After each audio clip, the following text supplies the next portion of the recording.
What's going on, everybody? Welcome back to JellyGoonTV. Welcome back to all you beautiful viewers and subscribers on my channel. I love you so much and thank you for clicking on this video. Today we have another comment request, but before we go to that, I want to promote my music. It's AnxiousRapTv right here, and I have 2 songs, beautiful fake rappers. Go over and check them out if you like rap. So yeah, without further ado, we have this comment request right here, and we're gonna react to Russian new weapons, nuclear parity and arms raise. What's going on? We have no idea, so let's just watch what is going on, man. Let's get into this. Let's go. On March the 1st, President Putin announced a new generation of weapons vastly superior to anything developed around the world. У России такое оружие есть. A hypersonic system, an ICBM with unlimited range, weapons that can fly through dense layers of the atmosphere, a nuclear-powered cruise missile, underwater drones, a unique combat laser complex. Wow. That got everyone talking about an arms race and that deadly Russian missile. But from Russia's point of view, it's the one that feels threatened and wants to restore nuclear parity. So how does that work? And what did Putin mean when he said, Нас никто не слушал. Послушайте сейчас. To be clear, nuclear parity came as a result of an arms race. It was provoked by the first and so far only nuclear strike in history, when the US dropped atomic bombs on Hiroshima and Nagasaki in 1945. Estimates put the total number of casualties at up to 450,000. By 1949, the USSR had its own nuclear weapon ready. By 1952, the US tested the first thermonuclear device. A year later, the Soviet Union followed suit. Both sides began to develop ballistic missiles in an attempt to get ahead of each other. The US installed nuclear weapons in Turkey, and the USSR put missiles in Cuba.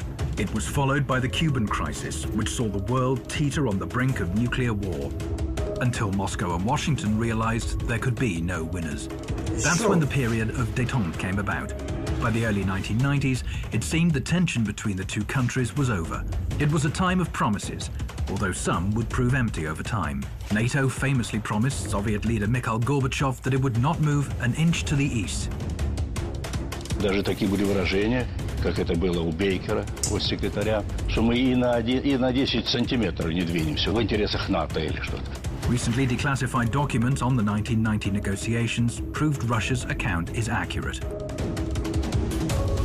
If we maintain a presence in a Germany that is part of NATO, there would be no extension of NATO's jurisdiction for forces of NATO 1 inch to the east. There would be no effort to exclude anyone, and there would be no step taken at this time to push anyone ahead of others. In 1994, the US changed its mind about expanding east. We're going to move forward on this, but I'd never spring this on you. But over the past 18 years, NATO's been joined by Hungary, Poland, the Czech Republic, Bulgaria, Romania, Slovakia, Albania, Croatia, Montenegro, as well as the former Soviet republics of Lithuania, Latvia, and Estonia. NATO is now at Russia's doorstep. Here is an online meme on how Russia moved its country too close to NATO's military bases. Furthermore, the US moved its missile defenses closer to Russia's borders, another promise broken by Washington. In 2002, the US pulled out of the ABM treaty signed decades before when the Soviet Union was still in place. What is missile defense? It enables one party to launch its own missiles and intercept any counterstrike. It could guarantee victory in a potential war. Of course, NATO and the US say their missile defenses are not against Russia, but against Iran and North Korea. But the locations tell another story. Missile defense installations were placed in Poland, Romania, California, and Alaska. They're also planned for Japan and South Korea. Missile defense ships patrol the seas close to Russian territory. Создаются системы, элементы систем противоракетной обороны, что нас очень беспокоит, и мы постоянно об этом говорим в течение 10 лет. Это разрушает стратегический баланс в мире. The balance is disrupted, and Russia, which hasn't ramped up its missile defenses like the US, is facing a deadly danger. Вы же все понимаете, о чем идет речь. Чего молчите-то? Вы все молчите. Ситуация усугубляется, ведь это подталкивает гонку вооружений, новый виток создает. Это же очевидная вещь. Вот мы все время думаем, а как ответить? Мы думаем совершенствовать систему, значит, преодоления систем противоракетной обороны.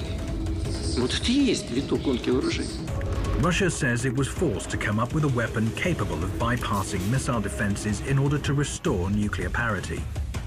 The Kinjal MiG-31 can launch hypersonic missiles that can travel at more than 10 times the speed of sound. Wow. Thanks to that and their unpredictable trajectory, they are unstoppable. It's an unrivaled weapon. The US doesn't plan to test its hypersonic weapon until 2019. The Avangard hypersonic vehicle can fly at up to 20 times the speed of sound.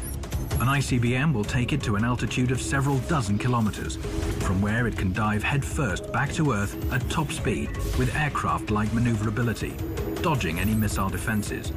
In contrast, when other existing ballistic missiles re-enter the atmosphere, they fly at a preset trajectory, making them easy targets for ABM systems. Sarmat might seem like an ordinary ICBM, but its range is much longer. The legendary Topol-M missiles can only take the shortest route through the ABM systems. Sarmat can travel via the North or the South Pole where there's no missile shield, and it will still hit its target. But most importantly, Sarmat is a heavy missile capable of carrying more than 20 warheads. That's 5 times more than previous generation missiles. The Burevestnik nuclear-powered cruise missile is a unique weapon. Why are we doing this? It's basically the same as an American Tomahawk. But whereas the Tomahawk's range is limited to 2,500 kilometers because of fuel constraints, Russia's new missile can fly indefinitely. It can take any path to avoid missile defenses. Just like Poseidon underwater drones.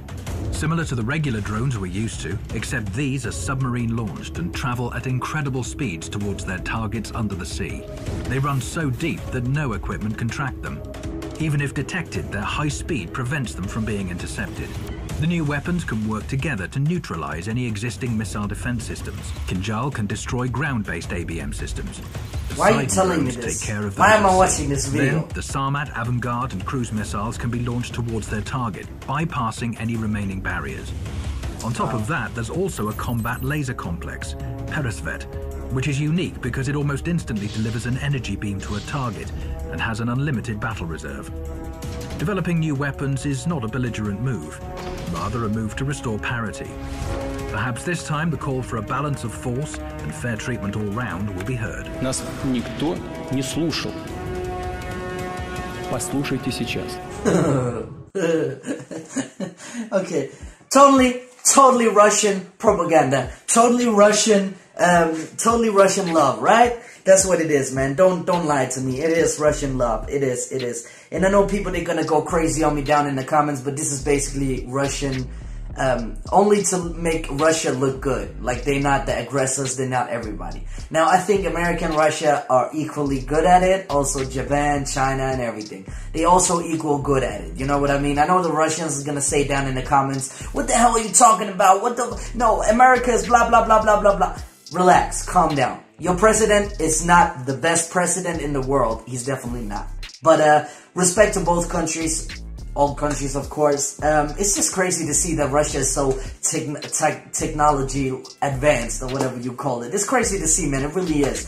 I don't like it because I don't want the war. It's make no sense to make war because basically there's so much money in the world and also many trades and everything that it would destroy a lot. It would destroy every single thing that we built up. A war would destroy everything. That's why. So I think it's stupid, but people are gonna do what it is. I'm sure you're gonna comment down below and say, hey, you're wrong on this. This is the story. This is the I don't care. I really don't care. I don't give a fuck. Your president is not perfect. Nobody is perfect. That's just how it is. They are equally good at it. Trust me. America fucks up Russia. Russia fucks up America. China comes in some random place and just explains that if anybody fuck with me, I'm gonna do it again. Like, I'm gonna kill you. But yeah, it's crazy, man. But anyway, guys and girls, if you like this video, it was crazy to see. Please hit the like button down below. And if you really want to subscribe, we almost at 1,000 subscribers, and it's just beautiful to see. So please do subscribe and hit that notification bell down below, so you are updated on the videos that I put out, of course. So yeah, anyway, guys and girls, I'm gonna move on into the next one. Peace.